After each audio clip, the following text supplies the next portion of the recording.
ജീവിതം നിസ്സാരമല്ല. ഒരുപാട് പ്രശ്നങ്ങൾ എല്ലാവർക്കും. ചിരിച്ചുകൊണ്ടിരിക്കുന്നവരെല്ലാം സന്തോഷിച്ച് നടക്കുന്നവർ, വിഷമിക്കുന്നവരെല്ലാം എപ്പോഴും വിഷമിക്കുന്നവരല്ല. ജീവിതത്തിൽ നമുക്ക് ഒരുപാട് പ്രതിസന്ധികളെ അഭിമുഖീകരിക്കേണ്ടി വരും. ആ പ്രതിസന്ധികളെ തരണം ചെയ്യാൻ, അതിനെ മറികടക്കാൻ, പിന്തിരിഞ്ഞോടാതിരിക്കാൻ, തളർന്നു വീഴാതിരിക്കാൻ നമ്മുടെ കരുത്ത് എന്ന് പറയുന്നത് നമ്മുടെ വിശ്വാസമാണ്. അവൻ നമ്മുടെ കൂടെയുണ്ട്. എന്റെ വലതുഭാഗത്ത് അവൻ എന്റെ കൂടെയുണ്ട്.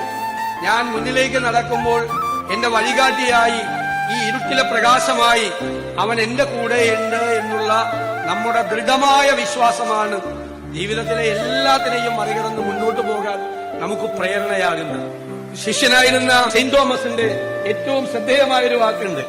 ക്രിസ്തു ജെറുസലേമിലേക്ക് പോകാൻ പോവാണ് തന്റെ ഏറ്റവും പ്രിയങ്കരനായ സുഹൃത്ത് ലാസറിനെ കാണാൻ വേണ്ടി. അപ്പൊ എല്ലാ ശിഷ്യന്മാരും നിരുത്സാഹപ്പെടുത്തി, പോകരുത്, അങ്ങയുടെ ജീവൻ വരെ അപകടത്തിലാണ് പറഞ്ഞു.